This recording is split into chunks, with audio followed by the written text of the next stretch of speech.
Dear students, today we are learning the concept of motivation. The objectives of this module are to understand the concepts like need, drive, motive and incentives, to appreciate the significance and uses of motivation, to learn the concept of motivation cycle.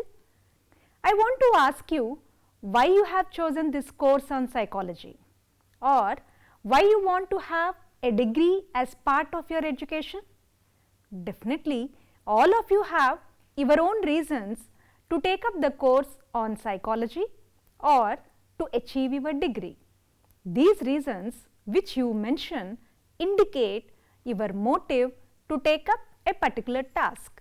In everyday usage, the term motivation is frequently used to describe why a person does something. Motivation is the driving force behind human actions. Now let us understand what this motivation is about. This is a central concept in our attempt to understand behavior and its causes. The term motive comes from the Latin word mover, meaning to move. Motivation is a process that influences the direction, persistence and vigor of goal-directed behavior. Motivation is the process that initiates, guides and maintains goal-oriented behaviors. Motivation helps us to understand what causes you to act, whether it is getting a glass of water to reduce your thirst or reading a book to gain knowledge. Of course, motivation involves the biological, emotional, social and cognitive forces that activate behavior. Motivation does not just refer to the factors that activate the behavior. It also involves the factors that direct and maintain these goal-directed actions. In such cases, motives are rarely and observable directly. As a result, we have to infer the reasons why people do the things that they do based on observable behaviors. Let us understand the nature of motivation. Motivation is a dynamic and continuous process. You can understand that motivation cannot be stable. Like for example, you wanted to prepare for your exams, you are sitting with the books and then you came to know that your favorite actor's movie is coming in the TV. You want to shift your motive from reading today to the watching of the movie which you like most. So here like motives can be dynamic. At one point of the time you wanted to do something, immediately that can be changed due to other factors. And why it is continuous? It's like it's an ongoing process. We cannot say that today you have a motive and you have achieved it and there ends the matter. Again some other motive comes up. So it is a continuous process from the womb to the tomb. That is, once we start living and then till we die, this motivation continuously influences us and so we say it is a continuous process. Motivation can also be a psychological concept. Why we are calling it a psychological concept? Because it is inner force in us. It is very innate in us. All the motives cannot be like always be guided by someone. For example, like I feel very thirsty, I wanted to go to the fridge and then take the water, or it is very hot, I want to have a ice cream. So that is like innately it is coming from me. It is inner force which is guiding me to do something. Or I didn't prepare for the exam, so I want to sit late night and then prepare. No one asked me to do that. So we can say motivation is a psychological concept as inner process influences us. We can say motivation is also a complex and dynamic function.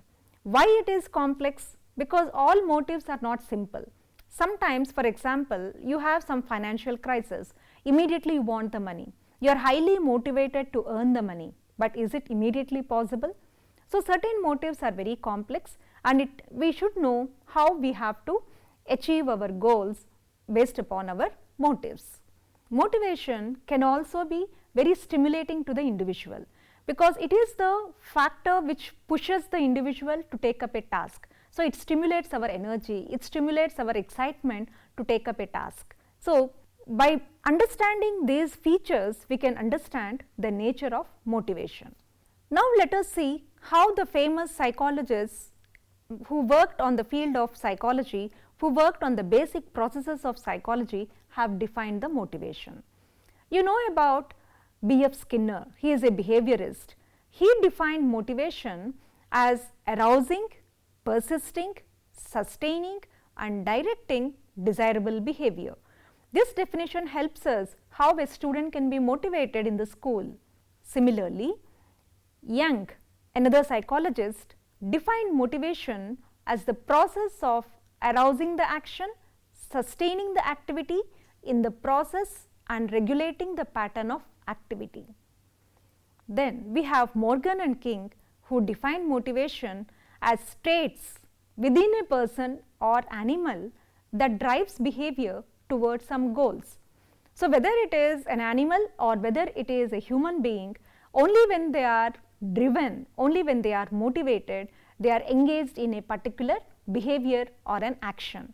For example, if you have a pet animal like dog, you can see like when it shouts or when it is barking when it is hungry.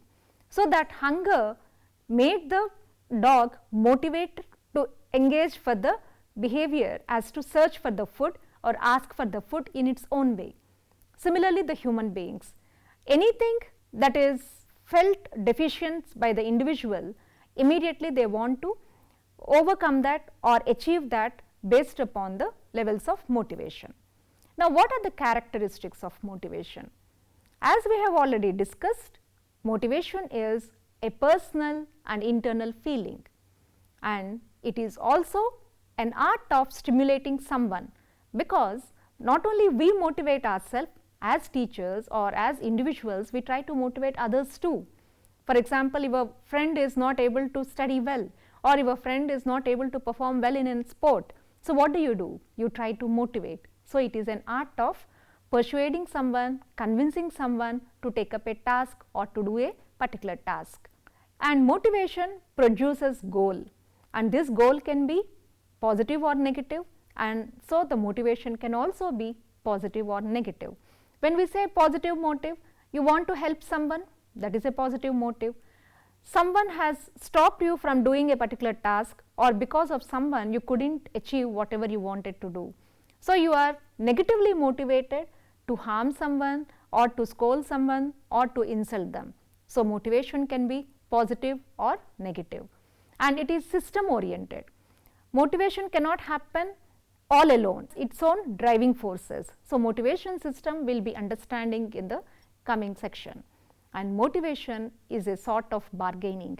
Okay, I have too many things to do, but what is the first thing that I want to take it up?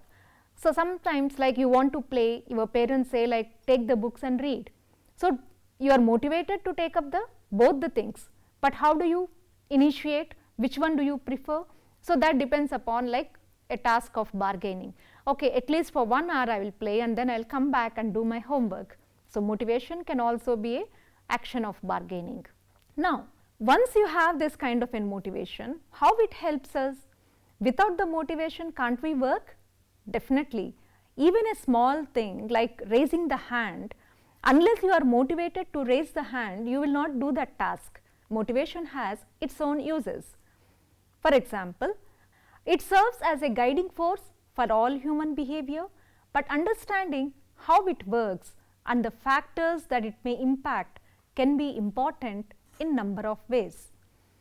Understanding motivation will help us to improve our own efficiencies as we are working towards the goals. Motivation also helps people to engage into a particular action. Motivation encourages the people to engage in health oriented behaviors. Motivation helps the people to avoid unhealthy or maladaptive behaviors like risk taking behaviors and addictive behaviors. Motivation also helps us to feel more in control of their lives, and motivation also improves overall well-being and happiness. So whether you want to be happy or dissatisfied, it all depends upon your own inner force. It all depends upon your own motive. Now once you have understood what is the nature of motivation, uses of motivation and definitions of motivation, because I said motivation is a continuous process and it is very dynamic, we can understand that particular feature of motivation through the concept of motivation cycle. Let us see how motivation cycle works. Motivation cycle is a transition of states within an organism that propels the organism toward the satisfaction of a particular need. The state of motivation is comprised of 4 different states which takes place in an organism to drive him towards each action. Each action is first initiated because of a particular need. The need drives the person into taking actions. Positive results caused due to the actions further acts as an incentive motivating the person towards the goal. But as you know, the individual will never stop after achieving a certain goal, and this phenomenon continues on and on. This phenomena has been termed as motivation cycle. If you want to understand motivation cycle in an equation form, it would be something like this: need, which leads to drive, drive leads to arousal, arousal leads to goal directed behavior, as a result of which we achieve something, that is achievement. Once we achieve something, the reduction of the arousal takes place and then a new need emerges. The same thing can be seen in this figure, motivation cycle. First, there is a need. It can be a biological need like feeling hunger, feeling thirst, or you are suffocating, you want some air. So anything that can be biological, you are deprived, your cells are deprived of the water and so you are feeling thirsty. Or need can be psychological, you want to talk to someone, you want to meet someone like who is very close to you. And when you have that stronger need, the greater the need, the intensity of the need, what happens? That leads to the drive. Drive is here you are aroused physically or psychologically. You want to satisfy that need. So naturally, when you are aroused, you will be showing it through your behavior. So once you are engaged in the behavior and once it is achieved, that is you have met your close friend whom you wanted to meet, or you could talk to them over the phone and you felt very happy. This feeling of happiness is an incentive. Or if it is a biological need, you are feeling very hungry, you searched in the kitchen what is there to eat and it is your favorite food. So when you had taken that, you are very happy, your hunger is satisfied. So that is an incentive. So once the incentive is giving you the satisfaction, naturally you have achieved your goal. What is the goal? You could satisfy your hunger, or if it is meeting your close friend or any other relative, naturally even you felt very happy after meeting them. So once the goal is achieved, you are not stopping there. Some other motive again will start. So some other need again starts. This is called motivation cycle. Now let us understand the concepts that we have seen in the motivation cycle. The first concept is need. A need is a lack or deficit of some necessity. It is a state of physical deprivation that causes tension within an organism. The tension caused when the organism is deprived of basic necessities of life as food, water and sleep causes the internal environment of an organism to be imbalanced. The imbalance caused by the need arouses the organism to maintain its balance. For any goal directed behavior, need is the first condition or stimulating factor. Now what is the second concept in the motivation cycle? That is drive. Need leads to drive, which is the second step towards achieving goal. Drive can be defined as the state of tension or arousal produced by need. The drive can also be considered as the original source of energy that activates an organism. For instance, when an organism is hungry or thirsty, The organism seeks to reduce this drive by eating or drinking. So, drive acts as a strong, persistent stimulus to push an organism towards its goal. It is the state of heightened tension leading to restless activity and preparatory behavior. The third concept is incentive, the object of the environment that activates, directs and maintains behavior is called incentive. It can be anything as long as it has either positive or negative value in motivating behavior. The motivated behavior is directed towards incentive, and getting closer to the incentive provides satisfaction of the aroused drive. For example, behavior like eating food is an incentive that reduces the drive of the person caused by the need to fulfill his hunger. The reduction of behavior then cuts off and restores balance in an organism. The next concept is the goal. The reduction of tension in the body can be considered as the goal of any motivated behavior. A hungry man eats food and his body restores to a balanced condition. This reduces the tension. The reduction of tension as a result of an energized activity is called goal. Once the goal has been completed, the organism is again ready for another goal motivated behavior. Goal can be positive or negative. Positive goals are those that an organism tries to attain, like it can be food or it is achieving victory, etc. Similarly, negative goals are those that an organism tries to escape from or avoid, such as embarrassing situations, punishments, etc. So, these 4 steps continue on and on throughout the life course of an individual. Because the needs are never ending, it leads to drive, which then lead to incentive and the goal. Now, let us see how motivation impacts the behavior. Anyone who has a goal like wanting to lose 20 pounds or run a marathon immediately realizes that simply having the desire to accomplish something is not enough. Achieving such a goal requires the ability to persist through obstacles and endurance to keep going in spite of difficulties. There are 3 major components of motivation. One is activation, the second one is persistence, and the third one is intensity. So, activation, the person has to be ready mentally to activate. Persistence, it is not sufficient if you just act and then stop, you have to continue your efforts. And the intensity, what is the level of the motivation that you have? So, let us understand these components of motivation with an example. So, activation involves the decision to initiate a behavior. For example, enrolling in a psychology class. Then what is persistence?